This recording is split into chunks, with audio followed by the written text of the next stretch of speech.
কেমন আছেন সবাই বন্ধুরা? চলে এলাম আবার একটা নতুন ভিডিও নিয়ে। রাতে রান্নাবান্না করব। পনির আমি বাড়িতেই তৈরি করি, আপনাদের বলেছিলাম। আমি বাজারে কেনা পনিরটা ব্যবহার করে, দুধ আমার বেশি নেওয়া হয়, ওটা আমি বাড়িতেই ছানা বের করে পনিরটা বসিয়েছিলাম। তো আজকে বানাবো দুধ পনির। অনেকভাবে পনির হয়েছে, শাহি পনির, পনির ভুর্জি, অনেক রকমভাবেই করেছি আগের ভিডিওগুলোতে। এবার এটা দুধ পনির বানাবো। কীভাবে বানাই তোমাদের দেখাবো।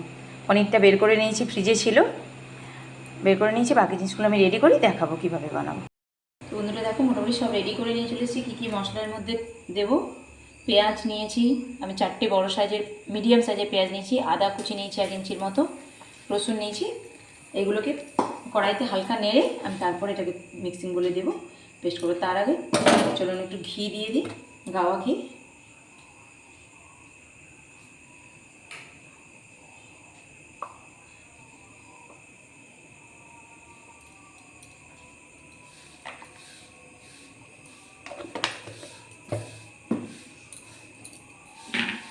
পনিরগুলো এখানে কেটে নিয়েছি, বড় বড় কিউব করে আজকে কেটেছি একদম। তো এগুলো একটু প্রথমে হালকা নাড়াচাড়া করে নেব।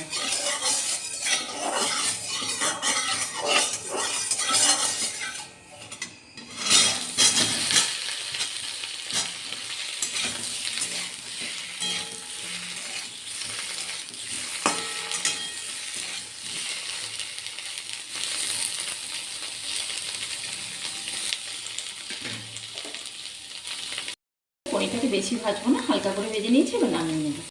এবার এর গায়ে যেটুকু ঘি লেগে আছে আমি ওর মধ্যেই পেঁয়াজ আদা টাদাগুলো একটু হালকা নাড়াচাড়া করে নেব।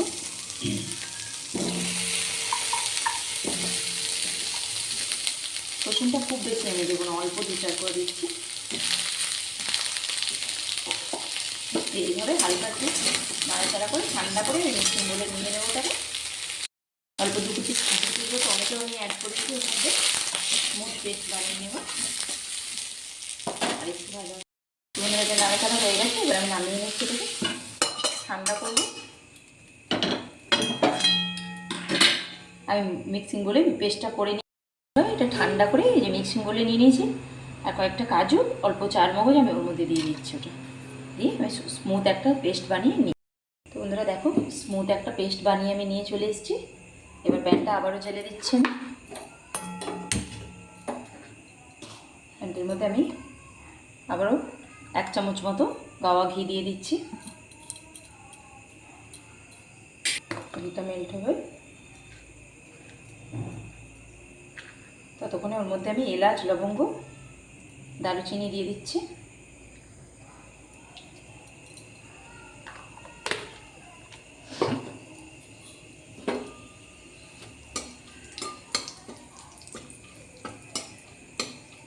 দিয়ে এর উপরে আর কিছু দেবো না, পেস্টটা আমি আস্তে আস্তে দিয়ে দেবো।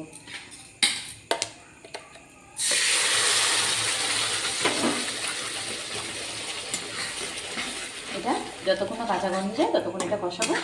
কিছু গুঁড়ো মশলা আমি এর উপরে দিয়ে দেবো। যেমন ঝাল এটাতে কম হালকা হবে, মিষ্টি মিষ্টি ভাব হবে, তাই 1 চামচ মতো আমি কাশ্মীরি লঙ্কার গুঁড়ো দিচ্ছি। আর 1 চামচ মতো আমি ঝাল লঙ্কার গুঁড়ো দিলাম।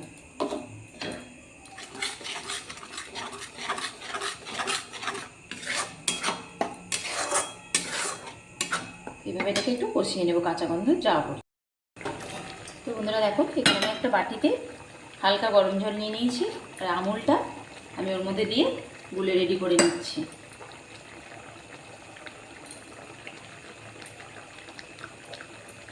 এটা আস্তে আস্তে আমি বলে, আর গ্রেভিটাও ফুটে গেছে ওখানে, আমি গ্যাসটা কমিয়ে দিচ্ছি। আমুলটা হালকা গরমেতে, এটা আপনারা 2 থেকে 3 পনির অনুযায়ী, আমি 400 গ্রামের মতো পনির নিয়েছিলাম, তাই আমি এখানে 4 থেকে 5 চামচ আমুল পাউডার নিয়েছি। আপনারা যেরকম পনির অনুযায়ী আমুলের পাউডারটা ব্যবহার করবেন। তো এখানে আমি এটাকে ভালো করে গুলে নিয়েছি। এবার এর উপর থেকে আমি এটা দিয়ে দেবো।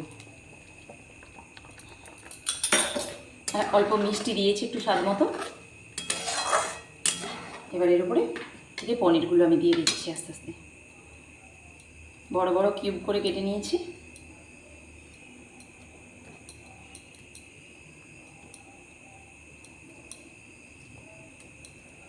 আমি পনিরের যতগুলো রেসিপি করেছি, আমাকে সবথেকে এই রেসিপিটা বেশি ভালো লাগে। আপনারা বাড়িতে অবশ্যই একবার করে দেখবেন, ভালো লাগে খেতে এটা।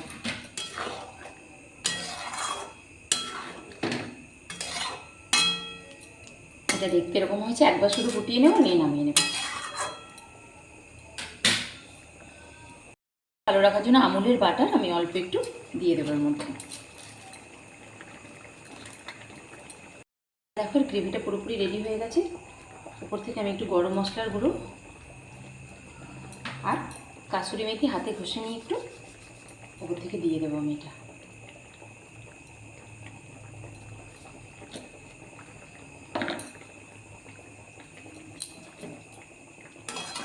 দুধ পনিরটা পুরোপুরি রেডি হয়ে গেছে।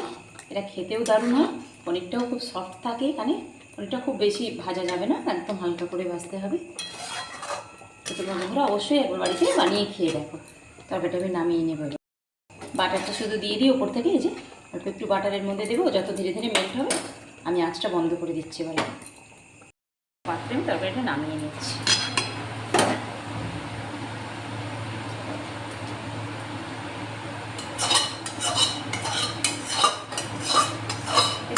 স্মেলটাই দারুণ ওঠে, খেতেও যেমন সুস্বাদু হয়, ঘ্রাণটাও খুব ভালো।